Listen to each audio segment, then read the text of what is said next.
akkuma kalee walitti dhaammanne waraanni bilisummaa Oromoo bakkoota hedduu dhuunfatee jiraachuu isin biraan geenya nu hordofaa. Woboon waraana PP irratti tarkaanfii fudhachuudhaan hedduu madoo fi du'aan adabuudhaan warreen harka kannatan soora nyaachisaa jiraachuu akkuma ilaaltanii gartan kana bakkoota hedduus dhuunfatanii keellaa hidhatanii sakatta'aa cimaa gaggeessaa jiraachuu waraanni bilisummaa Oromoo nuuf ibsamanii jiran. Waraanni bilisummaa Oromoo bakkoota dhuunfatan hundatti keellaa hidhatee sakatta'aa cimaa gaggeessaa jiraachuu akkuma argaa jirtan kana karaa daandiin gurguddaa dhuunfatanii jiraachuu waraanni bilisummaa Oromoo. Umurii dargaggummaa nisee ofiif jiraachuu fuudhee sooradhee ilmaan bultii mana dhaabbachuu ofii kottii waaqadheeniif joora halkaniif guyyaa biyyaaf saba koof jedheeni awwaale fedhii kiyyaa. Fadunnaanee beelaaf deemuu waadanneetu ammas gadi lubbuun itti dhaabne ijaa biraaf kanniinaa hunduma isaa dandeenye. Amma oduu bal'inaan oduu guyyaa irraa qabannee isiniif dhiyaannee jirra. Ashamaa harka fuunee daawwattootaa fi hordoftootaa fi dhaggeeffattoota maatii Gadaa Tuubii.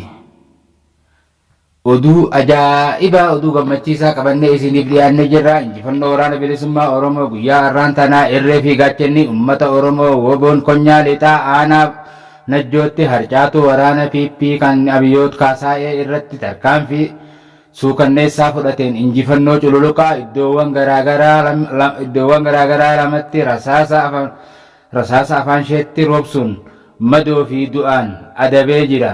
Akkasumas naasuudhaan dhukaasa tokko malee qabsoo garaa nagayaatti harka kennatanii warri lubbuudhaan jiran kan suuraan mul'isaa jirru kanaas diinarraa kan booji'amanidha. Ammas taanaan injifannoon itti fufuudhaan harcaatonni waraana PP seeraan ala Oromiyaa keessatti gocha shororkeessaa uumaa jiran guyyoottan itti aanan keessatti gara mooraa woboo itti dhiyoo jirutti akka harka kennatan waamicha dhiheessina.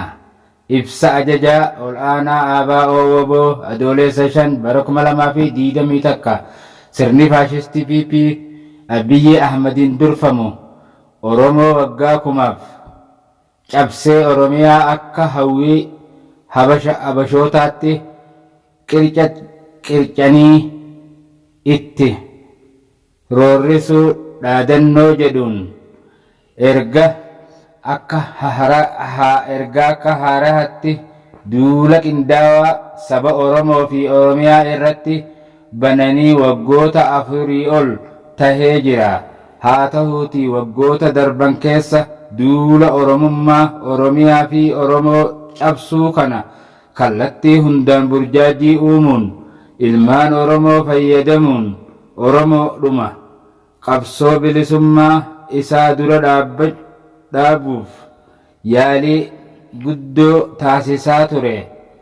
Kanaanis dhalattoonni Oromoo waraana weerartuu keessatti mindeeffamuun ibiddatti oofamaa turan. Bu'aa malee seenaa gurraacha keessatti qooda fudhachuun ofiifis lubbuun kan dhuman danuudha. Yeroo kanattis weerartoonni impaayera Itoophiyaa akka duriitti olaantummaa sabaa yookaanoo eenyummaa qeenxeen itti fufsiisuu barbaadan bakka hundatti salphinni isaan mudataa jira. Haaluma wal fakkaatuun bakka itti duulan hundattiyyuu injifatamanii of duuba deebi'uun Oromiyaa irratti humnaan abdii kutattee bobbaasuun Oromiyaa irratti duguuginsa itti fufsiisaa jiru. Baatii torban dura gaafa lolli impaayera Itoophiyaa fi Tigraay eegaluuf turetti ajajaan olaanaan ABO woboo ibsa baaseen ilmaan Oromoo lola isaan hin ilaallanne irraa akka qooda hin fudhanne akkasumas qawwee isaanii qabachuun ummata isaanii cinaa akka dhaabbatan waamicha taasisuun keenya ni yaadatama. Lolli Tigraay itti fufaa lola Oromiyaa ta'us dhibdeen lola kanaa uume garuu gaafii eenyummaa saboota keessummeessuu diduuf bulchiinsa waggaa 60 dura turetti impaayerettii deebisuuf hojii piippiin dalagaa jiruudha. Tahullee ilmaan Oromoo osoo Oromiyaa irratti waraanni labsamee jiruu lola kana keessatti qooda fudhachuun khasaaraa tahuu hubachiisuun lola isa hin ilaallanne keessatti Oromoon akka qooda hin fudhanne.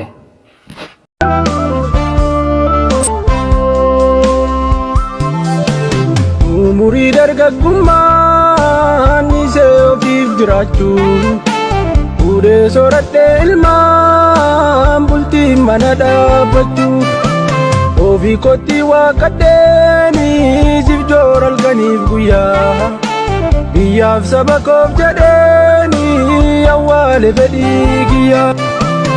Obaafa dunnaanannee beelaaf deemuu waadanneessu ammas gadinnafinee lubbuun itti dhaabne ijjaafiraaf kaniinaa hunduma isaa dandeenye nuti isiniif jenneetu ameera.